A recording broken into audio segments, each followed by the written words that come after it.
Je l'ai dit ici et je vais le redire. Les temps ne demandent pas la force. Ils demandent le respect. Celui qui les respecte arrive.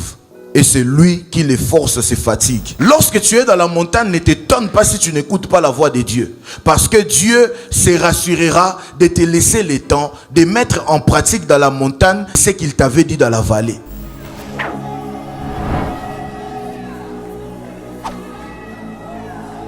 Rien ne se fait ni dans les ciels, ni sur la terre sans le temps. Même Dieu choisit un moment avant d'agir. Le temps n'est pas un obstacle. Il est la permission. C'est difficile à gober, mais pourtant c'est vrai. Même dans la dimension de Dieu, même dans la dimension des hommes, peu importe les pouvoirs, peu importe les vouloirs, si ça ne se fait pas dans les temps, ça ne se fera pas. Tout ce que tu peux vouloir faire, que ce soit dans les airs, que ce soit sous la terre, que ce soit dans la dimension spirituelle, tout ce qui se fait ne se fait que dans les temps. Sans les temps, rien ne peut se faire. Voilà la raison pour laquelle le plus grand Dieu, lorsqu'il vient dans la dimension des hommes, il observe le chaos qu'il y avait dans la terre, mais avant de faire quoi que ce soit, il a créé les temps. Il est écrit que la lumière soit. Quand tu es un enfant, tu te diras qu'il n'a créé que la lumière, mais pourtant, la lumière qu'il a créée a été créée parce que il y a un astre qui a été créé par cette lumière. C'était quoi cet astre? C'était le soleil. Et plus tard, il dit qu'il a créé le soleil pour présider les jours, et la nuit, la lune pour présider la nuit, ainsi pour marquer les temps, les époques et les saisons. Quelqu'un est avec moi? Peut-être que tu penses que la montre a été créée par l'inventeur, je ne sais pas de quelle nation, je ne me suis pas renseigné, mais en réalité, celui qui a créé les temps, celui qui a créé la montre, c'est Dieu. Donne-moi un amen bien. Et autrefois, nos parents maîtrisaient tellement la notion de temps parce qu'il n'y avait pas de montre qu'ils étaient en mesure de savoir quelle heure est-il par leur position par rapport au soleil et par rapport à l'ombre. Ça veut dire, il sait que si je me positionne dans telle position et que la position du soleil met mon ombre dans tel coin, il est telle heure. Quelqu'un est avec moi? Parce qu'en fait, tu peux avoir ça, connaître l'heure, mais tu peux ne pas avoir ça. Avec le soleil, tu peux connaître l'heure. Quelqu'un ne me dit pas amen. J'ouvre une parenthèse que je vais rapidement fermer. Vous savez pourquoi les hommes spirituels posent certains actes à 12 heures juste? Pourquoi ils posent certains actes à 15h45 minutes? Je ne sais pas si je me trompe pas. 15h45. Pourquoi ils posent certains actes à 0 heure juste? Parce que c'est à 12 heures juste, c'est une heure où il n'y a pas d'ombre sur terre. Et donc spirituellement, quand tu te retrouves dans une heure où il n'y a pas d'ombre, c'est une heure où la lumière domine. Et lorsque tu veux faire usage ou bien tu veux t'appuyer sur la puissance de la nature, il est écrit, la nature ne vous enseigne-t-elle pas? Parce qu'en fait, derrière chaque création, il y a une dimension de Dieu. Et ainsi, lorsque tu veux faire usage de la dimension de Dieu cachée dans la lumière du soleil, il faut avoir la capacité d'agir lorsque l'ombre disparaît. Ça, c'est une autre chose, je ne vais pas entrer dedans. Pourquoi je parle de 15h45? Parce que 15h45, si tu as une bonne mémoire, peu importe la position de l'ombre, mais tu verras que les aiguilles sont opposés, c'est ça, non? N'est-ce pas? Bon, ça c'est un autre message, je ne vais pas toucher ça. Mais en fait, je suis ici en train de vous affirmer ou bien de réaffirmer que c'est Dieu lui-même qui a créé les temps avant de créer autre chose. Pourquoi? Parce que le plus grand Dieu savait que peu importe son pouvoir, peu importe son vouloir, sans les temps, il ne peut pas fonctionner. Donne-moi un amen bien. J'ai fait une autre affirmation, j'ai dit, le spirituel a de la puissance, le physique a de la matière, mais sans les temps, ni l'un ni l'autre ne peut produire. Le temps est ce qui rend possible ce qui était déjà prévu. Tu sais, peu importe ta spiritualité de la sorcellerie, peu importe ta spiritualité christique, peu importe la matière dont tu as possession, s'il n'y a pas le temps, tu ne peux rien faire. Même les sorciers savent qu'il y a des aires très prédisposées à recevoir les activités spirituelles. C'est les enfants de Dieu qui blaguent avec les temps et qui ne maîtrisent pas les temps. Les sorciers savent à quelle heure il est possible de réussir un travail quelconque. Les sorciers savent à quelle heure il est possible de réussir un travail quelconque. Mais les enfants de Dieu blaguent avec les temps. Vous parcourirez les sciences occultes, les dojos des sciences occultes, vous ne verrez jamais, même celui qui est au premier niveau, venir dans un rassemblement en retard. Pourquoi? Parce qu'ils savent la notion des temps. Quand je dis ça, quelqu'un lui-même, il se regarde lui-même et il réalise qu'il n'est pas conscient par rapport au temps. En une année, il t'arrive combien de fois d'être là? Par exemple, si le culte commence à 12h juste, il t'arrive combien de fois d'être là présent à 12h juste? Pourquoi? Parce que toi, dans les cultes, tu t'es choisi toi aussi les temps. Et cette affirmation que je suis en train de faire, c'est une affirmation qui me pousse à dire que même dans les cultes, par rapport à tout un chacun parmi nous, Dieu a prévu les temps opportuns pour tout un chacun. On peut tous être dans un culte, 100, 150. Les cultes ne prennent que 3 heures du temps. Mais croyez-moi, ce n'est pas lorsque tu attends, ton frère à gauche commence à crier, l'esprit les saisit, que c'est aussi un moment favorable pour toi. C'est pas toujours ça. Il y a des gens qui, d'après les calendriers célestes, ils doivent rencontrer Dieu dans la prière de l'ouverture. Il y a des gens qui, d'après les calendriers célestes, ils doivent rencontrer Dieu dans la louange et dans l'adoration. Moi, je connais des gens, combien sont des témoignages des hommes et des femmes qui ont recouvert ou bien qui ont rencontré la guérison pendant la louange. Il était peut-être pas capable de bouger son pied droit, mais pendant la louange, tellement qu'il était saisi par l'esprit, il se lève, il commence à danser. Mais lorsqu'on finit la louange, il réalise qu'il a fait des choses qu'il ne parvenait pas à faire avant. Il réalise qu'il n'avait pas la mobilité totale comme il venait de manifester la mobilité. Et ainsi, il vérifie un peu, il réalise qu'il est guéri. Mais remarquez, peu importe la puissance de Dieu, peu importe la beauté de la louange, peu importe la beauté de l'adoration, peu importe l'onction sur l'homme de Dieu, cela est attaché à un temps. Il est écrit, je paraphrase, il est celui qui fait grâce à qui il veut, quand il veut. Où? Donne-moi un amen bien. Parce que le temps est important. Dis-moi, avance prophète, je vais avancer. Je l'ai dit ici et je vais le redire. Le temps ne demande pas la force, il demande le respect. Celui qui les respecte arrive. Et celui qui les force se fatigue. On ne force pas le temps. Tu vas te fatiguer. Regarde ton voisin, dis-lui, on ne force pas le temps. Tu vas te fatiguer. Et ça, c'est quelque chose que tout le monde doit comprendre et tout le monde dira amen. Tout ce qui mûrit trop vite se brise trop tôt. Le temps est la protection de ce qui doit durer. Tu sais, peu importe ta précipitation à arriver quelque part, je t'en supplie. Je te prie dans les compassions du Christ. Ne sois pas trop pressé jusqu'à vouloir combattre les temps. Accepte d'aller mollo. Accepte d'avancer petit à petit. Accepte de respecter les temps. On ne force pas les temps. On respecte les temps. Pendant que tu es en train de m'écouter et tu réfléchis sur ce que j'ai dit, il y a eu un Dieu sur la terre, dans la dimension des hommes. Il s'est manifesté comme un homme, on l'a appelé Emmanuel. Mais peu importe l'investissement du ciel dans sa vie, il a attendu les bons moments pour se manifester comme Dieu. Est-ce qu'il était moins Dieu pendant qu'il allait déposer les œuvres que son père faisait? Est-ce qu'il était moins Dieu pendant qu'il portait des tables sur sa tête pour aller livrer les œuvres de son père? Est-ce qu'il était moins Dieu pendant qu'on les chicotait pour lui dire rentre à la maison? Est-ce qu'il était moins Dieu alors qu'il sortait, on lui disait rentre à la maison? Il est toujours et il a toujours été Dieu. Mais il attendait le temps de la manifestation. Ne te hâte pas à vouloir faire ce dont tu n'es pas encore qualifié à faire. À chaque chose est attaché un temps. Vouloir aller plus vite que le temps, c'est arriver avant d'être prêt. Tu sais, plusieurs personnes, toutes personnes, 90%, 99% de toutes les personnes qui aiment arriver avant le temps, vous vous rendrez compte d'une chose. Ils sont bel et bien arrivés avant le temps. Mais lorsqu'il faudra démontrer de quoi ils sont capables, vous réaliserez qu'ils sont incapables. J'ai vu des gens se battre pour diriger pendant 10 ans, pendant 20 ans, pendant 25 ans. Et un jour, ils se sont retrouvés en train de diriger avec les bâtons de commande. Et pas même une année, on s'est rendu compte qu'ils ont passé le temps à courir, mais ils n'étaient pas prêts pour ce pourquoi ils couraient. Combien sont les bien-aimés qui cherchent les micros? Depuis que je suis là-bas, on ne me laisse pas les micros. Depuis que je suis là-bas, on ne nous laisse pas travailler. J'ai aussi Dieu. Je suis aussi appelé. J'ai d'ailleurs des plans. J'ai d'ailleurs des prédications si je commence avec. Et un jour, parce que Dieu est celui qui confond les gens, la mystique à fourmi, tu te retrouves devant avec les micros. Et on te dit, fais, tu as 1 heure du temps. Et la personne ouvre ses notes. Il finit ses notes. Il se dit, j'ai dépassé même en minutes, que Dieu me pardonne. Mais lorsqu'il regarde l'heure, Il n'a fait que 10 minutes. Pourquoi? Parce que très souvent, nous nous hâtons à faire ce dont nous ne sommes pas encore prêts.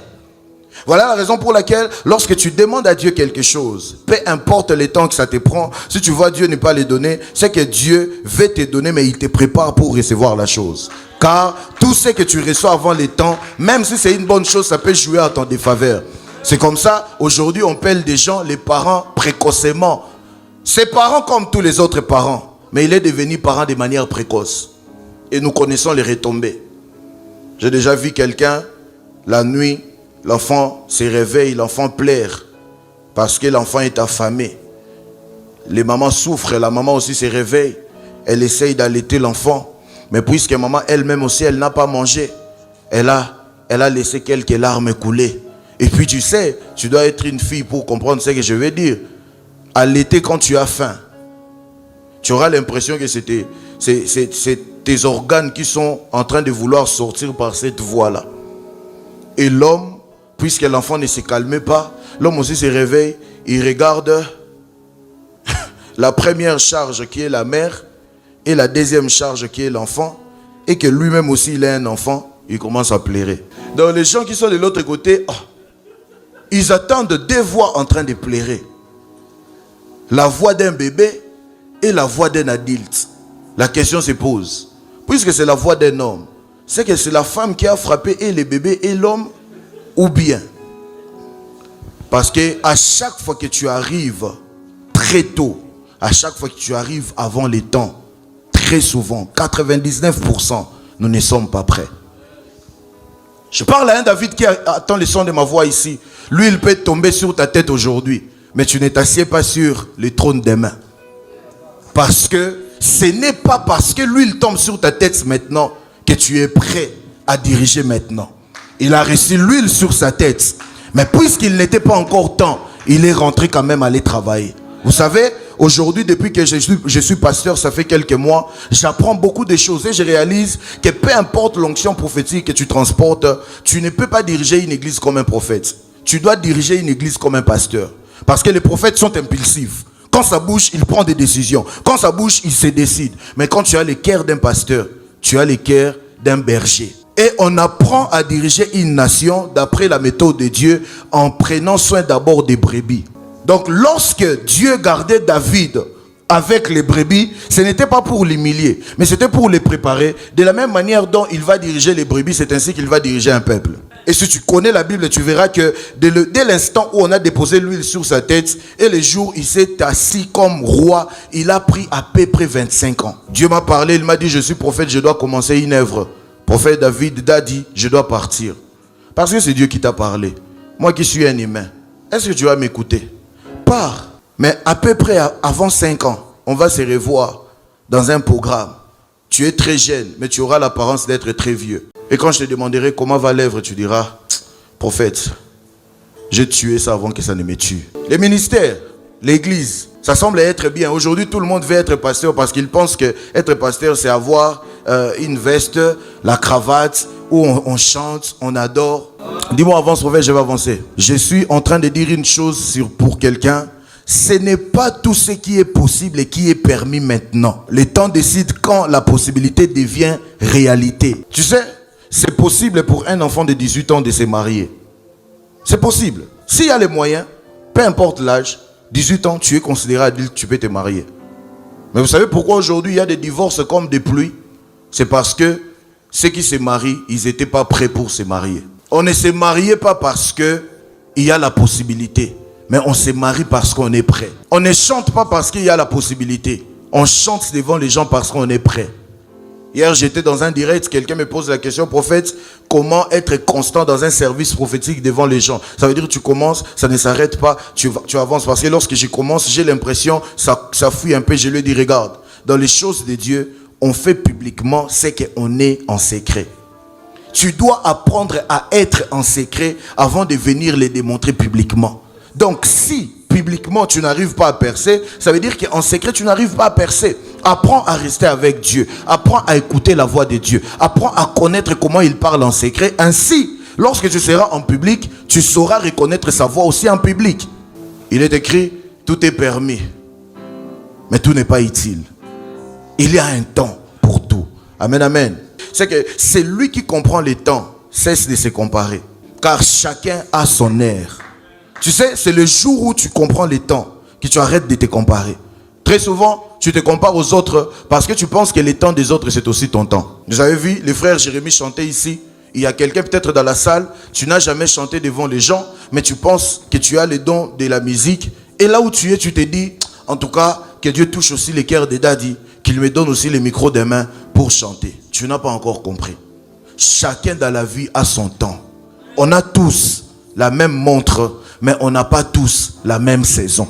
Et j'ai donné une illustration le jour où j'ai parlé, j'ai dit, il y a des gens qui sont dans la saison où ils doivent se tenir dans la montagne. La montagne qui est l'image de la visibilité, de l'élévation. Et vous devez savoir que chaque montagne se fait toujours précéder par une vallée. Et Dieu ne se révèle pas dans la montagne. Dieu accompagne dans la montagne. Mais Dieu se révèle dans la vallée. Lorsque tu es dans la montagne, ne t'étonne pas si tu n'écoutes pas la voix de Dieu. Parce que Dieu se rassurera de te laisser le temps de mettre en pratique dans la montagne de ce qu'il t'avait dit dans la vallée.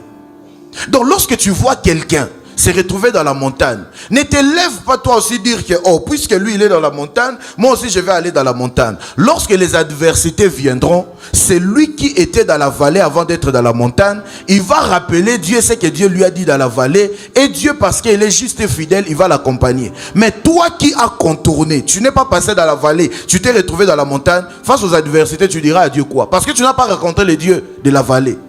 Lorsque tu comprends la notion des temps, tu es exempté de comparaison. Lorsque je vois quelqu'un être élevé, tu sais, je vais vous faire rire, je vais taire le nom. Un jour, j'ai vu une photo d'une personne que je connais très bien avec notre président de la République en train de serrer la main du président. Et après, j'ai vu la vidéo où le président les tapait même à l'épaule et il souriait. Ça montrait vraiment qu'une relation vient de commencer, mais une relation très proche. Tu sais, qu'est-ce qui résonnait dans ma tête? Je me disais, ah, si lui c'est arrivé, c'est que moi aussi ça arrivera. Je ne suis pas quelqu'un qui va se dire, ah, lui vraiment, et moi vraiment. Tu n'as pas encore compris. Le temps est fait de tel que tu ne pourras pas vivre ton temps de manière identique qu'à une autre personne. Même les jumeaux n'ont pas tous la saison identique. Oh, donne-moi un amen bien. Le psalmiste est en train de dire, mes destinées sont entre les mains de Dieu. Mes destinées sont entre les mains de Dieu. Mes destinées, en d'autres termes, on n'a pas une seule destinée. On a plusieurs destinées. Et on y vit step by step. Celui que tu vois exposer aujourd'hui, autrefois, il est aussi entré dans la saison des problèmes. Tu vois ce que je veux dire?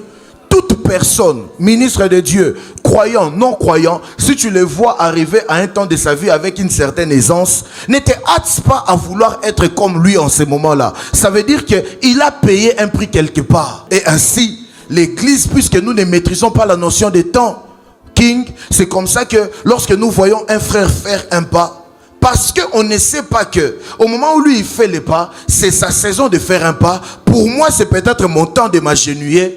Tu voudras toi aussi faire un pas. Or, toi tu devais t'agenouiller le temps qu'on finisse de construire la route devant toi. Et lorsque tu vas t'élever pour faire un tas. Mais maintenant, le temps où on faisait la route devant toi, où tu étais censé t'agenouiller, c'est le temps où toi tu as choisi de faire un pas comme l'autre a fait un pas. Et pourtant, lui on avait fini de faire sa route. Donc lorsqu'il a fait un pas, il est toujours dans la voie. Mais toi, puisque la route n'avait pas été finie, la route n'était pas finie d'être construite, quand tu fais un pas, au lieu d'avancer, tu tombes. Je rêve d'une église. Je rêve des enfants de Dieu. Nous serons tous dans la même auditoire. J'arrive dans la vie d'une personne, on rend grâce. J'arrive dans la vie d'une personne, on rend grâce à Dieu, c'est ça suffit. Grâce à Dieu, c'est ça suffit. On n'en fait pas un sujet pour aller prier. Je disais, on n'en fait pas un sujet pour aller prier. Je disais, et je comprends l'idée derrière les statuts que nous voyons, les gens écrire Seigneur, même prière. Mais tu sais, même si tu fais la même prière que moi, tu n'auras pas les mêmes résultats que moi parce qu'on n'a pas la même saison. Même si tu fais la même prière que ton voisin ou ta voisine qui a témoigné de la main de Dieu, tu n'auras pas les mêmes résultats parce que vous n'avez pas la même saison. Donne-moi un amen bien. Et ainsi, plusieurs combats qu'on a enregistrés aujourd'hui dans l'église Corps de Christ en termes des attaques, ce n'est pas forcément les diables derrière. C'est vrai que les diables entrent se servant de la prédisposition du cœur pour attaquer. Mais en réalité, pasteur prodige, c'est parce qu'on se compare entre nous. On se compare entre nous. Quand tu maîtrises la notion des temps, ce qui arrivera de positif chez ton frère, tu rendras grâce à Dieu, mais tu t'attendras à Dieu. Tous ceux qui me sont proches, ils savent que je suis un homme qui vit ma vie sans pression. Peut-être la pression de mes responsabilités, mais la pression de me faire la pression parce que Dieu aurait fait X avec Y. Jamais de la vie. Je ne connais pas la marche qu'il a avec Dieu. Je ne sais pas l'alliance qu'il a avec Dieu. Et je ne veux pas me faire la pression pour ça. Donne-moi un amen bien.